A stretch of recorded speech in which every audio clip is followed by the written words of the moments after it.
In this next video, we're going to look at our team with respect to their leadership and managerial capabilities.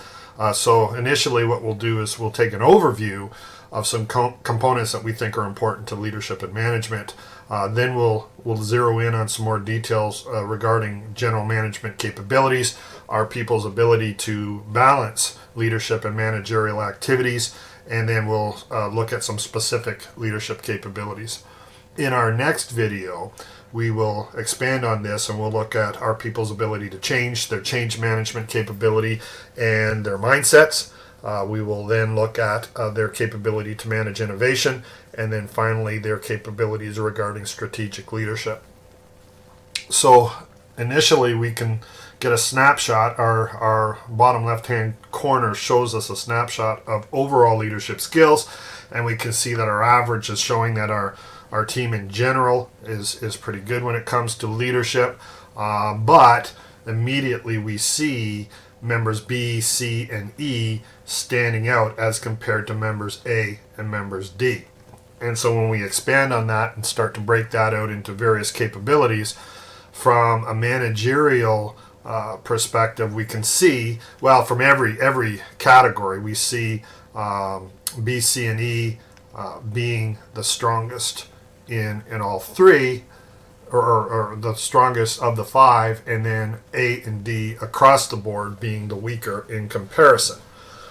So when we look at management capabilities, we can see that again our three are the strongest. When we look at their ability to manage leadership activities and managerial activities and balance and prioritize between the two, we can see again the same kind of pattern.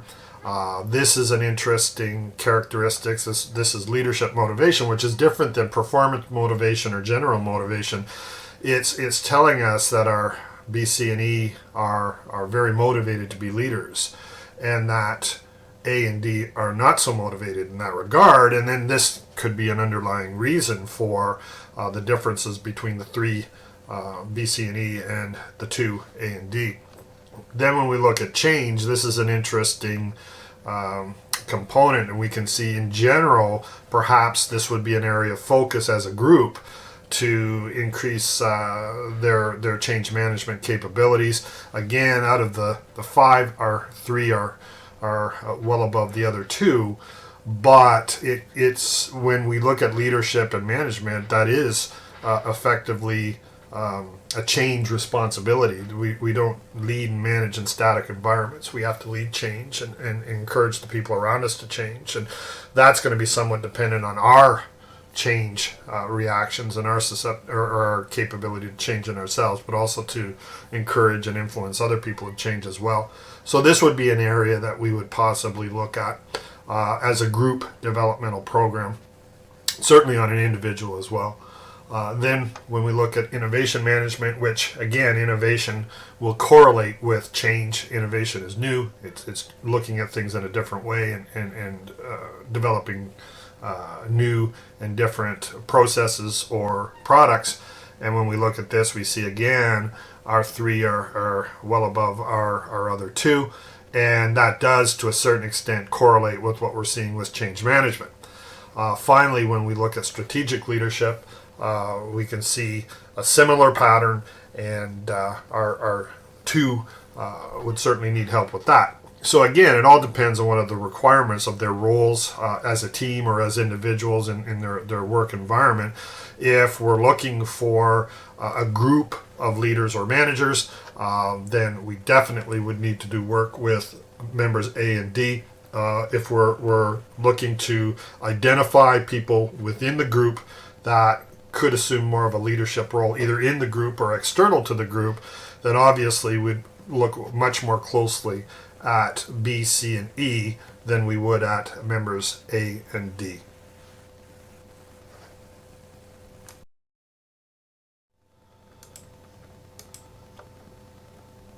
So in this next video, we're going to zero in on some more specifics when it comes to general management capabilities. And we just extend out from our previous chart where we showed overall individual management strengths. And as a reminder, we have members B, C, and E. is showing higher overall managerial capabilities as compared to members A and members D. When we look at some of the components, we can see how these scores came about. Obviously, understanding team dynamics and encouraging good relationships is a key requirement of sound management. And it's interesting because we're seeing a little drop down here, specifically with members C and E, which showed high scores in other regards. Member B still stays up a little bit, but this would be a potential area for these people to develop. What we would do is correlate that information with what we found from the previous charting on team membership and team management, and put that information together to see if we can uncover what that root cause would be. Then when we look at their ability to select and develop the right people, they feel that they're fairly strong in that, although A is a little bit lower in that. Now again, that may correlate with A and D's lower leadership motivation. Now, obviously D is showing, capability in this regard, but there may be a correlation on A's behalf because of that. Then we look at our people's ability to delegate effectively, and again we see C and B being quite high, and it's interesting that A scored high on this as well. B is down a little bit, and this could be reflected, as I mentioned before, in their high need for control of people and events and high self-confidence, coupled with a high focus on details. And that would indicate to us that in this case, because B has been strong in other areas, that it's certainly an area for us to at least evaluate and correlate possible causes through looking at other charting. Then we get to our people's ability to motivate people, and again our 3, B, C, and E are strong in that, although A and D are not particularly bad in that. But then we get to managing discipline and dealing with conflict. And it comes back to what we were talking about before with confrontational communication. And here's B is strong in this. So again, B is not going to be taken advantage of as easily, perhaps, as our other members. But that would, again, be cross-referenced with a few other measures. Certainly would be something from a managerial standpoint, obviously, to address and to possibly do some developmental work in. Then we look at communicating, and we've done a lot of work with communicating, but this is another way of looking at communications, and everybody is strong on this, as they were mostly in the various things that we looked at in communication previously. So there isn't a big concern, but if these charts showed us something significantly different, it would raise our awareness that there's need for cross-referencing and verification. Planning, problem solving, and decision making, very high score for C in this regard. Everybody seems to be fairly good at that. E does not surprise me in that, because again, they were showing high cognitive capability when we were scoring them before, and I think that C was fairly high as well. So there is some correlation there. And then finally, avoiding some common managerial mistakes. This is where in this section of our assessments, we're saying, here's some areas, what would you do? And some are just common that, we want people to be aware of pitfalls to avoid, and that either comes with experience or managerial knowledge. And then again, it's interesting that A is significantly below, whereas E and C, from a managerial standpoint, seem to be pretty comfortable with their approach and how to avoid making what we would call common managerial mistakes.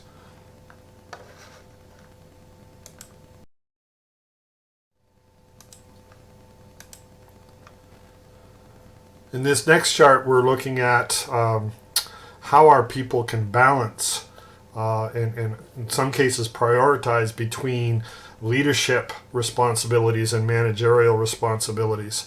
And if you recall from an earlier video when we were talking about cognitive capability and looking at an organizational chart, in certain sizes of organizations, people in the highest ranks are going to have both leadership and management skills. And so this becomes very important in certain organizational sizes and certain responsibilities that people would have in that organization.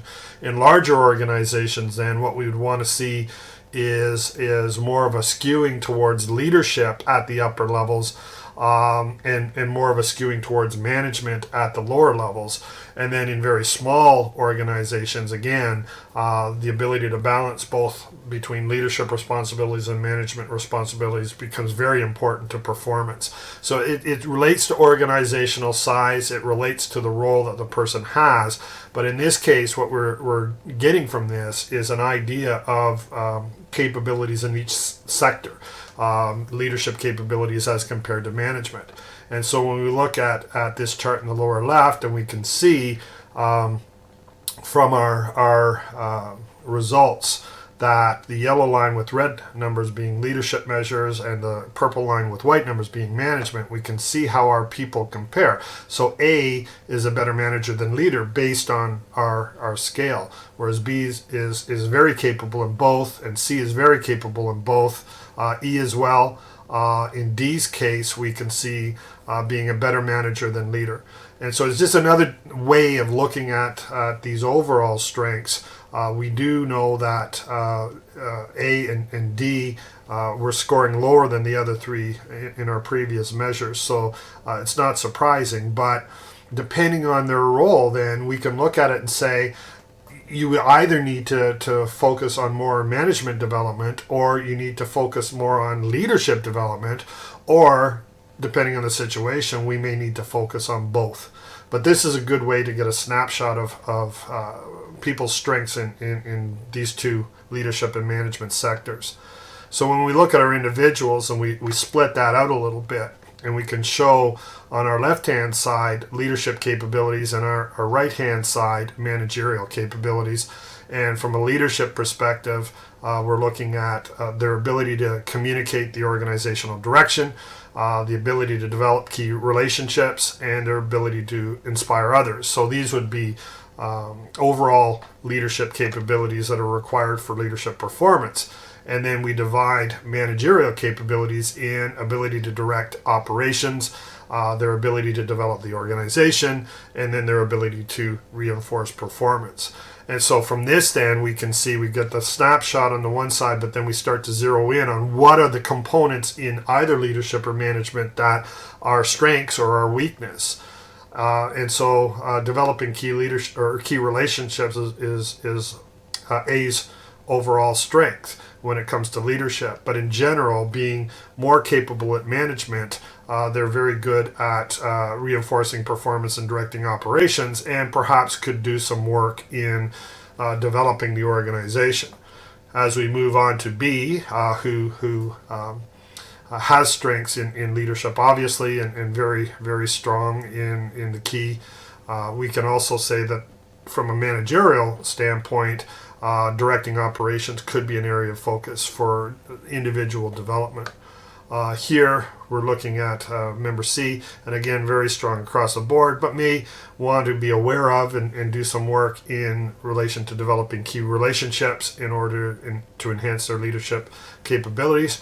And as a strong manager, we're seeing that across the board they've got a lot of strength as well. So again, it depends on what we want to do with member C, but they're very capable in both areas. What's the requirement currently that we need to meet, or what is a potential requirement, and how do these capabilities match with both? When we move to D, we see again a lower leadership score and more of a managerial capability. And when we move to E, we see somewhat of a balance in both. Perhaps more focus from a managerial side would be directed towards directing operations. Again, this gives you an overview, and it really highlights the need to know exactly what we want our people to be focusing on. Should it be management? Should it be leadership? Where should they be developing? Should it be one or the other? And then within that, what are the key strengths that we can play on, and what are the areas that we could perhaps create some developmental activities.